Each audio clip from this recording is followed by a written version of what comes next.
नमस्कार दोस्तों, कैसे हैं आप सब। स्वागत है आपका इस अपनी YouTube चैनल लर्नर बीट पे। मैं हूं आपका भाई सुमित सरदेसाई। आ गया हूं एक नए वीडियो के साथ। दोस्तों, पिछले क्लास में हम लोगों ने डिस्कस करा था chapter number 3 money and credit के बारे में। जो फर्स्ट क्रेडिट कंडीशन जो था फेस्टिवल सीजन। आज जो है हम लोग डिस्कस करेंगे next credit condition, Swapna's problem and further जो भी आपका सिलेबस है उसके बारे में हम लोग आज डिस्कस करेंगे। तो चलिए दोस्तों, वीडियो को स्टार्ट करते हैं। वीडियो को स्टार्ट करने से पहले मेरा आप सबसे रिक्वेस्ट है कि अगर वीडियो आपको अच्छी लगती है तो प्लीज़ लाइक करें, मेरे चैनल को सब्सक्राइब करें और ज़्यादा से ज़्यादा इस वीडियो को क्या करें, शेयर करें। दोस्तों, आप जितना ज़्यादा शेयर करेंगे बाकी सारे बच्चों को भी पढ़ने का मौका मिलेगा। ठीक है, चलिए दोस्तों, तो वीडियो को स्टार्ट करते हैं स्वप्नास प्रॉब्लम के साथ। ठीक है दोस्तों, देखिए क्या लिखा हुआ है। कहते हैं Swapna's a small farmer grows groundnut on her 3 acres of land।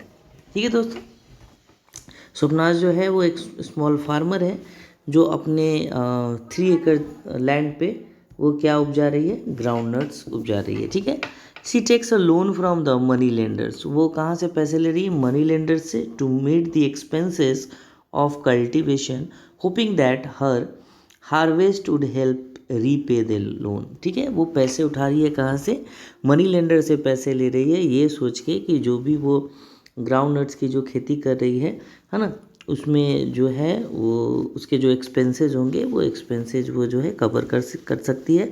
और साथ साथ वो जो खेती कर रही है ग्राउंड नट्स की, उसके उपज होने के बाद उसको सेल करने के बाद है ना, फर्दर प्रोसेस के बाद जो लोन है वो क्या कर सकती है, रीपे कर सकती है, यही सोच रही है।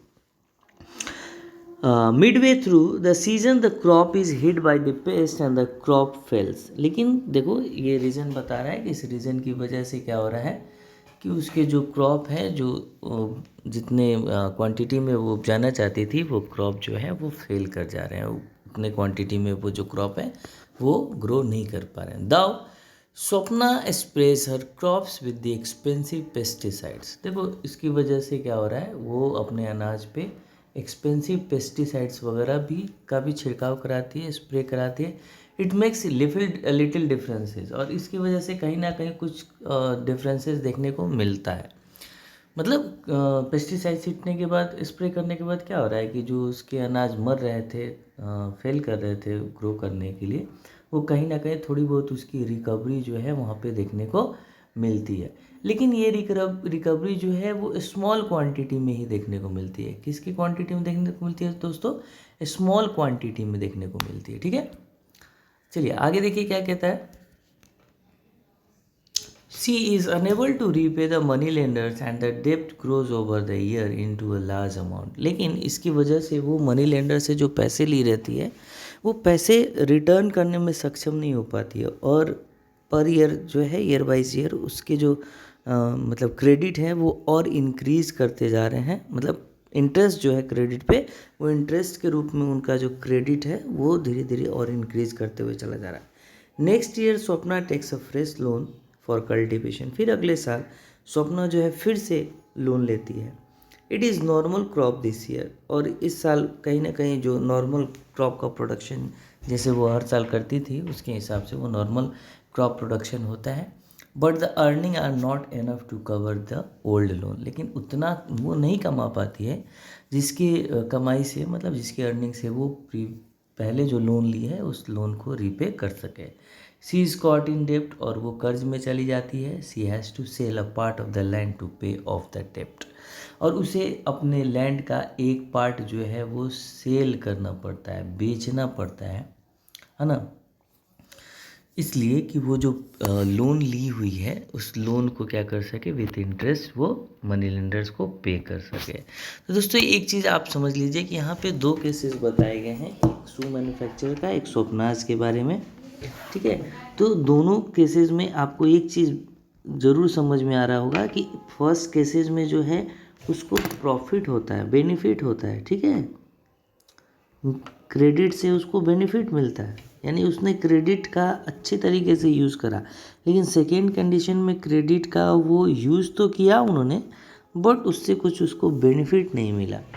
तो अभी एक चीज़ यहाँ पे क्लियर हो जाती है कि क्रेडिट हर रूप से पॉजिटिव नहीं होता है। क्रेडिट आपको निगेटिव भी हो सकता है और पॉजिटिव भी हो सकता है। It's depend upon the situation. आप किस सिचुएशन में क्रेडिट को कहाँ पे यूज़ कर रहे हो, है ना। मान के चलो कि आपने जो लोन लिया या मनी लेंडर से ही पैसे लिए, तो उस पैसे को किस तरीके से आप यूज़ कर रहे हैं और किस सिचुएशन में यूज़ कर रहे हैं, दैट इज़ वेरी इंपॉर्टेंट। आपने लोन लिया है, आपने मान के चलो कि आपने लोन लिया इसलिए कि मैं घर पे बैठ के खाना खाऊंगा, सिर्फ भोजन करूंगा। तो उस भोजन करने से आपका जो लोन है वो रीपे नहीं होने वाला है। जो लोन है दोस्तों वो रीपे नहीं होगा। लेकिन अगर आपने लोन लिया है उसको किसी वर्क में यूज़ करने के लिए, जिसकी रिकवरी जो है वो 100% आपको दिखाई दे रही है, या फिर उसकी रिकवरी ज़रूर से ज़रूर आपको दिखाई दे रही है, तो उन सारे जगहों पे अगर आप पैसा लगाते हैं, यूज़ करते हैं, तो वहाँ से आपके जो है रिकवरी के चांसेस जो होते हैं मैक्सिमम होते हैं। और वहाँ से फिर क्या कर सकते हैं, आपके जो भी लोन है उसको विथ इंटरेस्ट भी पे करने का अर्निंग आप आसानी से कर सकते हैं। चलिए दोस्तों आगे देखते हैं क्या कहता है। In rural areas the main demand for credit is for crop production. देखो रूरल एरियाज में ज़्यादातर हम देखें तो क्रेडिट का डिमांड सिर्फ इसलिए होता है कि वो क्रॉप का प्रोडक्शन कर सके, ठीक है। यानी खेती बाड़ी करने के लिए फार्मर्स जो होते हैं, आपने आए दिन देखा होगा कि देश में जो है फार्मर्स जो है लोन मतलब जो लेते हैं क्रॉप प्रोडक्शन के लिए। तो बहुत सारे न्यूज़ वगैरह में भी आपने देखा होगा कि कभी लोन पे नहीं कर पाए, है ना। तो उस वजह से सुसाइड भी हमारे देश में काफ़ी देखने को मिलता है फार्मर्स का। तो देखो ये चीज़ें क्या होती है, जैसे कि आपने फार्मिंग एक्टिविटीज़ पढ़ा होगा कि रेनफॉल पे वो डिपेंड होता है, कुछ नेचुरल फेनोमेनन पे वो डिपेंड होता है। तो आज मॉडर्न टेक्नोलॉजी की वजह से फार्मिंग एक्टिविटीज़ तो कर पाते हैं, लेकिन स्मॉल फार्मर्स के पास उतने भी पैसे नहीं होते हैं कि वो मॉडर्न टेक्नोलॉजी की अवेलेबिलिटी करा सकें, जिसकी वजह से वो कम्प्लीटली जो नेचुरल फेनोमेनन पे डिपेंडेंट हो जाते हैं क्रॉप प्रोडक्शन के लिए, जिसकी वजह से कहीं ना कहीं उन्हें लॉस होता है। और वो फिर जो क्रेडिट लिए रहते हैं, जो लोन लिए रहते हैं, जो पैसा लिए रहते हैं, वो रीपे नहीं कर पाते हैं। तो ये एक प्रॉब्लम है, एक समस्या है, ठीक है। आगे देखिए दोस्तों क्या कहते हैं। Crop production involves considerable cost of seeds, ठीक है, fertilisers, pesticides, water, electricity, repair of equipments etc। जो लोन लेते हैं बेसिकली वहाँ पे क्रॉप प्रोडक्शन के लिए, तो वो जो लोन लेते हैं तो वो इन सारी चीज़ों में वो इन्वॉल्व करते हैं उस लोन का, उस क्रेडिट का। जैसे सीड्स को परचेज करने में, फर्टिलाइजर्स को, पेस्टिसाइड्स को, वाटर के लिए, इलेक्ट्रिसिटी के लिए, रिपेयर कराना इक्विपमेंट जो उनके पास है, छोटे मोटे बड़े जो भी इक्विपमेंट्स उनके पास हैं उनको रिपेयर कराने के लिए etc। There is a minimum stage of 3 to 4 months between the time when the farmers buy these inputs and when they sell the crops। देखिए उनके पास बहुत ही शॉर्ट टाइम होता है, 3 से 4 महीने ही होते हैं। उसी समय, उसी ड्यूरेशन में उनको प्रोडक्शन भी कंप्लीट कर देना है, और जो भी उनको है, मान के चलो कि वो पैसे लिए तो रिपेयर कराना है इक्विपमेंट्स का, या फिर जो चीज़ें भी करानी है वो इसी समय कर लेना है, इन्हीं 3 से 4 मंथ में। और उनकी सेलिंग भी जो मान के चलो, है ना, गुड्स क्रॉप जो प्रोड्यूस किए उनकी सेलिंग भी इन्हीं मंथ में कर लेना है। यानी कि मान के चलो अगर वो क्रेडिट लेते हैं तो 3 से 4 महीने में ही उनको पता चल जाएगा कि ये जो क्रेडिट हमने लिया है उसको जो रीपे हम कर पाएंगे या नहीं कर पाएंगे, ठीक है। अब देखो क्या कह रहे थे दोस्तों। Farmers usually take crop loans at the beginning of the season and repay the loan after harvest. जब सीज़न आता है, जो भी वो प्रोड्यूस करना चाहते हैं उसके बिगिनिंग में, स्टार्टिंग में वो लोन लेते हैं, और उसके एंड में जब वो हार्वेस्ट कर लेते हैं, हार्वेस्ट करने के बाद जो है वो लोन रीपे करते हैं। Repayment of the loan is crucially depend on the income from the farming. अभी देखो उनको जो रीपे करना है लोन को, वो कम्प्लीटली किस पे डिपेंड करता है कि उनको जो फार्मिंग एक्टिविटी कर रहे हैं वो फार्मिंग एक्टिविटी उनकी कैसी हुई है ना, उनकी हार्वेस्टिंग कैसी हुई है, अनाज कैसा उपजा है, ठीक है। अगर अच्छा अनाज उपज जाता है, हार्वेस्टिंग अगर अच्छी हो रही है ना, या फिर प्रोडक्शन अच्छा हो रहा है, तब तो ठीक है, आसानी से लोन को रीपे किया जा सकता है। अगर प्रोडक्शन अच्छा नहीं हुआ तो फिर क्या होगा कि वो लोन को रीपे नहीं कर पाएंगे, ठीक है। और फिर वो क्या करते हैं, लायबिलिटीज में चले जाते हैं, कर्ज में चले जाते हैं। आगे देखिए दोस्तों क्या कहता है, in Swapna's case the failure of the crop made loan repayment impossible. और स्वप्ना के केस में यही हुआ था कि वो फेल इसलिए हो गए थे क्योंकि वो लोन को रीपेमेंट, मतलब जो लोन लिया था उन्होंने रीपे नहीं कर पाए। वो इम्पॉसिबल था स्वप्ना के लिए कि वो रीपे कर सके लोन को। She had to sell part of the land to repay the loan. और इसी वजह से उनको ज़मीन जो था उनका कुछ, उसका कुछ पार्ट उनको क्या करना, सेल करना पड़ा, ताकि सेल करने के बाद वो लोन क्या कर सके, रीपे कर सके। Credit instead of helping Swapna improve her earnings left her worse off. देखो क्रेडिट एक सिचुएशन में, जैसे हम मान के चलते हैं अगर मेरे पास पैसे नहीं है, हम लोन लेते हैं, तो लोन लेने के बाद क्या होता है कि अगर फिनेंशियली कुछ अब प्रॉब्लम हो रहा है तो हमने लोन ले लिया और उस फिर पैसे को क्या कर लिया, हमने यूज कर लिया। और यूज करने के बाद क्या करते हैं दोस्तों कि मतलब जिस वर्क में भी यूज करा, तो हम ये मान के चलते हैं कि ये जो पैसा हम लोगों ने यूज करा है इससे हम definitely will definitely get the profits only, है ना। हम ये मान के चलते हैं कि हम प्रॉफिट्स लेंगे। लेकिन अभी लॉस हो जाए तो क्या करेंगे, तो सपनास के केस में क्रेडिट जो है पॉजिटिविटी का नहीं, निगेटिविटी का रोल प्ले कर दिया, निगेटिव रोल प्ले कर दिया, उसके सिचुएशन और ज़्यादा ख़राब कर दिए। This is an example of what is commonly called डेब्ट ट्रैप्ड। और इसको हम लोग क्या कहते हैं, डेब्ट ट्रैप्ड कहते हैं। तो डेब्ट ट्रैप्ड पे क्वेश्चन भी कभी कभी पूछ देता है। तो डेब्ट ट्रैप्ड का अगर आपके पास एग्जाम्पल है तो आप आसानी से इस तरह के एग्जाम्पल देके डेब्ट ट्रैप्ड को एक्सप्लेन कर सकते हैं। अब देखो क्या कह रहा है तो दोस्तों, credit in this case pushes the borrowers into a situation from which recovery is very painful। और इस तरह के क्रेडिट सिचुएशन जो बोरोवर्स होते हैं, जो पैसा लेते हैं मनी लेंडर से या फिर जो भी कोई भी लेंडर्स हो, बैंक्स वगैरह या कोऑपरेटिव्स जो भी हो, फ्रेंड फैमिलीज, उनको क्या कर देता है, बोरोवर्स को एक ऐसे सिचुएशन में धकेल देता है जहां उस मनी को रिटर्न करना उनके लिए काफ़ी दुखदाई हो जाता है, काफ़ी पेनफुल होता है। ठीक है, हाँ ठीक है दोस्तों, चलिए आगे आगे देखते हैं आगे क्या कह रहा है, कौन सा सिचुएशन को बताने की कोशिश कर रहा है। देखिए कह रहा है, in a situation credit helps to increase earnings and therefore the person is better off than before. Credit के ऐसे सिचुएशन भी जो शूज़ मैन्युफैक्चरर के पहले केसेस में आपने देखा है, वहाँ पे उसके पहले सिचुएशन से बिफोर सिचुएशन से और अच्छा सिचुएशन कर सकता है क्रेडिट, एक पॉजिटिव टर्म में अगर हम देखें तो। जैसे कि शूज़ मैन्युफैक्चरर था, वो उन्होंने भी दो जगह से क्रेडिट लिया था, लोन लिया था, है ना। एक तो लेदर जो शूज़ बनाने वाली कंपनी थी जिन्होंने ऑर्डर दिया उनको, उनसे वो लोन लिया था। एक लेदर फैक्ट्री से उन्होंने लोन लिया था। तो जैसे ही उनको प्रॉफिट हुआ, है ना, जैसे कंसाइनमेंट उन्होंने कंप्लीट करा, तो कंसाइनमेंट कंप्लीट करने के बाद उनको टोटल अमाउंट मिला। टोटल अमाउंट मिलने के बाद वो अपना जो भी क्रेडिट था उनको पे कर दिया। तो क्रेडिट पे करने के बाद भी उनके पास बहुत सारा अमाउंट जो है बच जाते हैं, है ना, प्रॉफिट के रूप में। तो ये क्रेडिट सिचुएशन एक क्या सिचुएशन दिखा है कि आपका पहले से जो अगर सिचुएशन ख़राब है तो सिचुएशन को सुधार भी सकती है, अच्छा भी कर सकती है।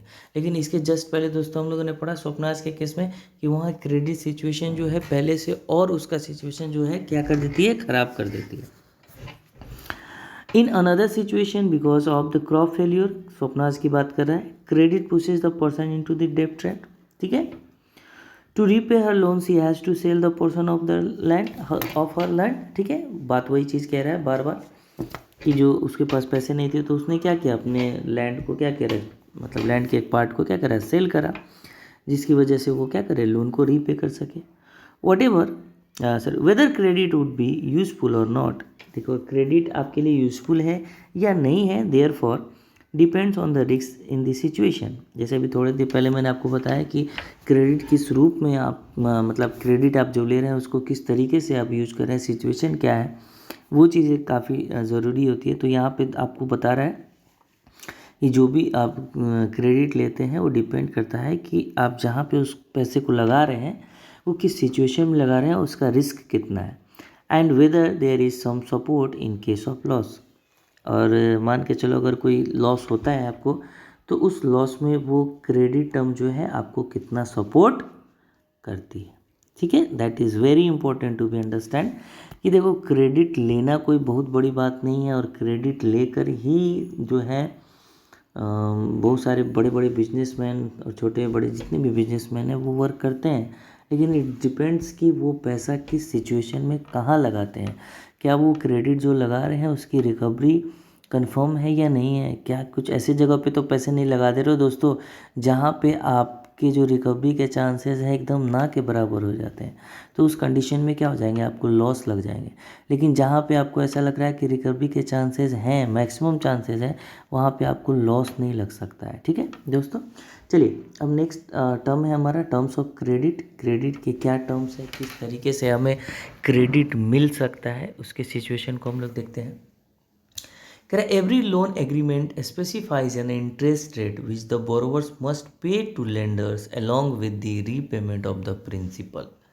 देखो क्या कह रहा है, ये प्रिंसिपल अमाउंट के बारे में बात कर रहा है कि कह रहा है जो भी लोन एग्रीमेंट अगर स्पेसिफाइज करते हैं, जो भी आप लोन लेते हैं और उसमें अगर एग्रीमेंट बनता है तो वहाँ कहीं ना कहीं आपको इंटरेस्ट रेट जो है ज़रूर पे करना होगा। वो 5% हो, वो 10% हो, वो 8% हो, 12 जो भी परसेंटेज हो, वो आपको इंटरेस्ट रेट जो है पे करना ही पड़ता है हर बोरोवर्स को, मनी लेंडर से जो वो पैसे लेते हैं तब। ठीक है, तो वो तो पे करते ही हैं, तो विथ प्रिंसिपल अमाउंट वो पे करते हैं, मतलब जितना अमाउंट उन्होंने लिया और जितने परसेंटेज निर्धारित है उस परसेंटेज के साथ उन्हें क्या करता है, पेमेंट जो है रीपेमेंट करना पड़ता है। इन एडिशन लेंडर्स में डिमांड कोलेट्रल अगेंस्ट लोन। अब देखो ये कोलेट्रल एक इम्पॉर्टेंट टर्म हो गया जिसको साफ साफ यहाँ पे आप देख सकते हैं, कहता है ये सिक्योरिटी है। ठीक है, जो मनी लेंडर्स हैं, है ना, या फिर कोई भी लेंडर्स हैं, वो जो आपको पैसा देंगे, ठीक है, कोई भी लेंडर्स है जो आपको पैसा देंगे, तो कुछ ना कुछ वो आपसे ज़रूर डिमांड करेंगे जिसके बिहाफ पे वो आपको मनी दे सके, पैसा दे सके। तो आप सिंपल सा समझ लीजिए कि अगर हम यहाँ पे बैंकिंग सिस्टम के थ्रू समझने की कोशिश करें तो बैंकिंग सिस्टम डिमांड करता है कोलेट्रल टर्म। ठीक है, क्या डिमांड करता है, कोलेट्रल टर्म को, यानी कि इसका मतलब होता है सिक्योरिटी। अगर मान के चलो तुम अपने ज़मीन पे, लैंड पे अगर लोन ले रहे हो, क्रेडिट ले रहे हो, तो बैंक आपसे ये लैंड, ज़मीन का पेपर जो है आपसे डिमांड करेगी कि आप ये ज़मीन का पेपर जो है गिरवी रख दीजिए और तब तक गिरवी रखिए जब तक आप ये पेमेंट जो है वापस नहीं कर देते हैं। ठीक है, और ये जब जैसे ही आप वापस कर देंगे वैसे ही बैंक जो क्या करेगी, आपके लैंड का या फिर जिस चीज़ पे आप पैसा ले रहे हैं, जिस चीज़ का भी आप पेपर सबमिट कर रहे हैं, वो पेपर जो है बैंक आपको वापस कर देती है। तो आगे देखिए आपको और अच्छे से समझ में आएगा। कहता है collateral is an acids. Collateral term क्या होता है, एक तरह का एसिड्स है दैट द बोरोवर ओन्स, जो बोरोवर का खुद का अपना होता है, सच एज लैंड हो गया, बिल्डिंग्स हो गए, व्हीकल्स हो गए, लाइफ स्टॉक्स हो गए, डिपॉजिट्स विद बैंक। जो देखो बैंक का डिपॉजिट का जो टर्म है, जो हमने आपको स्टार्टिंग में ही समझाया बैंक एक्टिविटीज़ में, वो डिपॉजिट भी अगर आपने कहीं करके रखा है वो हो गया। And uses this as guarantee to lenders until the loan is repaid. तो ये जितने भी चीज़ें हैं ये एक डॉक्यूमेंटेशन प्रोसेस फॉलो करता है। अब ज़मीन तो नहीं ना दे दोगे, ज़मीन के पेपर्स ही ना बैंक को दे सकते हो। ठीक है, ज़मीन ले जाकर बैंक में तो नहीं रख सकते, तो पेपर्स, ये सारी चीज़ें डॉक्यूमेंटेशन वेरिफिकेशन है, एक तरह का डॉक्यूमेंट जो आप पेश करते हैं बैंक के सामने, और बैंक क्या करती है, आपके डॉक्यूमेंट को रख देती है और उसके अगेंस्ट में जो है आपको लोन प्रोवाइड करती है। ठीक है, तो कोलैटरल एक एसेट्स टर्म है जहाँ पे आपके मान के चलो जो चीज़ें भी हैं आपके अपने होने चाहिए। जो मान के चलो लोन ले रहे हैं, जैसे आप लोन ले रहे हैं तो आपके नाम पे ये चीज़ें होनी चाहिए, land, building, vehicles, life stock, या जिस चीज़ पे आप ले रहे हैं तो आपके नाम पे वो चीज़ें वेरीफाइड होनी चाहिए। ठीक है, और ये तब तक जमा होगा बैंक के पास जब तक आप वो लोन रीपे नहीं कर देते। If the borrower fails to repay the loan, क्या होगा अगर बोरोवर जो है लोन नहीं पे कर पा रहा है, वापस नहीं कर पा रहा है with interest, the lender has the right to sell the assets और कोलेटरल टू ऑब्टेन पेमेंट। तो बैंक के पास ये राइट्स होगा या लेंडर के पास वो राइट्स होगा कि आपके एसेट्स को, जो भी एसेट्स आप गिरवी पे रखे हैं एसेट्स को सेल कर देगा और सेल करने के बाद वो अपने पेमेंट को रिकवर कर सकता है।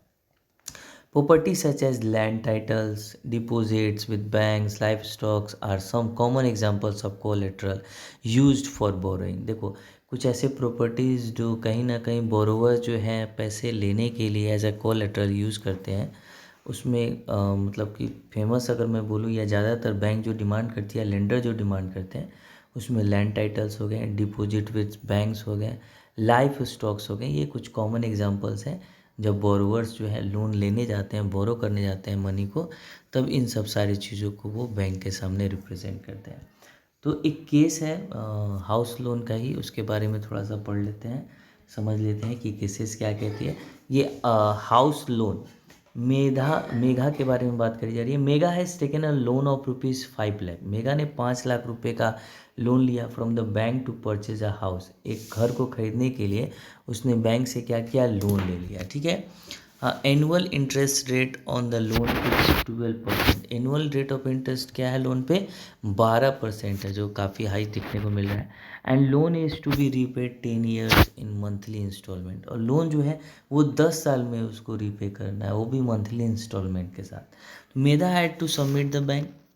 क्या मेगा को सबमिट करना पड़ा बैंक में, तो document showing her employment records, वो जहाँ काम करती है उसके एम्प्लॉयमेंट रिकॉर्ड्स को सबमिट करने पड़े। And salary before the bank agree to give her a loan.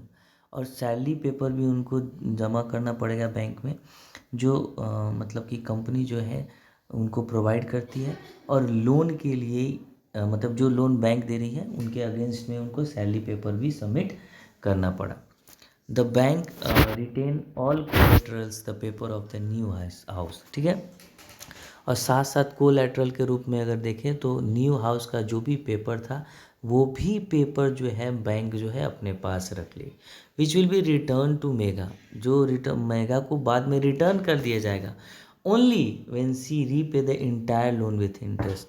कब, जब मेघा जो है सारे लोन को विथ इंटरेस्ट अगर वापस कर देती है तभी वो पेपर बैंक जो है उनको वापस करेगा।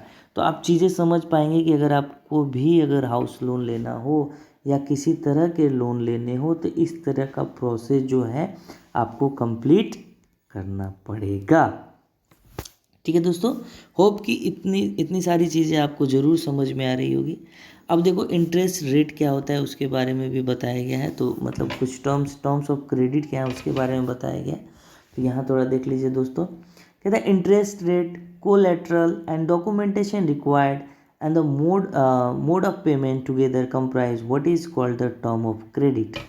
देखो टर्म ऑफ क्रेडिट तुमको क्या कह रहा है, इंटरेस्ट रेट जो आप पे करते हैं, कोलेट्रल कुछ डॉक्यूमेंटेशन रिक्वायरमेंट जो होता है वो उसको वेरीफाई किया, सबमिट किया, या फिर पेमेंट करने का जो तरीका होता है, ये सारी चीज़ें मिलके उसको हम लोग कहते हैं टर्म ऑफ क्रेडिट।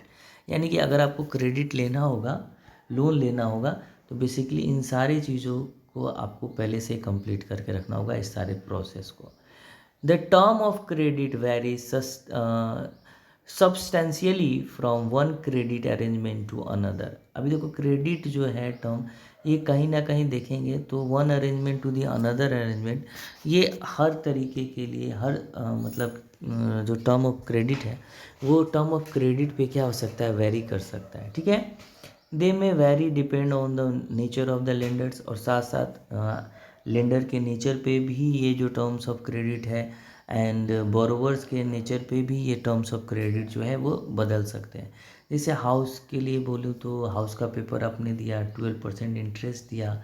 अगर मैं बोलूँ पर्सनल लोन लेना हो तो हो सकता है आपको हाउस पेपर नहीं देना हो, कुछ और डॉक्यूमेंटेशन देने हो, रेट ऑफ इंटरेस्ट हो सकता है 5% ही देने हो, 6% ही देने हो। तो ये टर्म्स ऑफ क्रेडिट जो है लेंडर्स और बोरोवर्स के अकॉर्डिंग ये चेंज हो सकता है। The next section will be provide example of the varying term of credit in the different credit arrangement. अब नेक्स्ट जो सेक्शन है, नेक्स्ट टॉपिक जो आप पढ़ेंगे उसमें आपको क्रेडिट्स के जो भी टर्म्स हैं उनके बारे में आपको बताया जाएगा। ठीक है। तो ये क्रेडिट अरेंजमेंट है दोस्तों, इसको आप खुद से पढ़ेंगे, देखेंगे। अगर कुछ प्रॉब्लम होता है कमेंट में करेंगे, क्योंकि इट्स बेसिक थिंग्स आपको बताई गई है। यहाँ पे आप आसानी से पढ़ेंगे तो आपको अच्छे से समझ में आ जाएगा, क्योंकि इसके पहले जो भी केसेस हैं उन लोगों वो सारी चीज़ें हम लोगों ने केसेस के थ्रू कवर कर लिया हुआ है। अब जो नेक्स्ट टॉपिक आपका होगा दोस्तों वो formal sector credit in India and informal sector credit in India हम लोग पढ़ेंगे, फॉर्मल एंड इनफॉर्मल सेक्टर। ठीक है। जिसमें आपको जैसे ग्राफ के थ्रू आपको बताया जाएगा कि गांव में मतलब विलेज एरियाज़ में, रूरल एरियाज़ में किस तरह से लोग लोन लेते हैं और पैसे लेते हैं, है ना। और ये शहरी टाउन एरियाज़ में कैसे लोन लेते हैं, पैसे लेते हैं। उसके बाद एक लास्ट टॉपिक है सेल्फ हेल्प ग्रुप्स, जो आपका चैप्टर हो जाएगा कंप्लीट। तो दोस्तों आज के लिए इतना ही, फिर नेक्स्ट क्लास में हम लोग नेक्स्ट टॉपिक को डिस्कस करेंगे। Thank you so much for watching this video.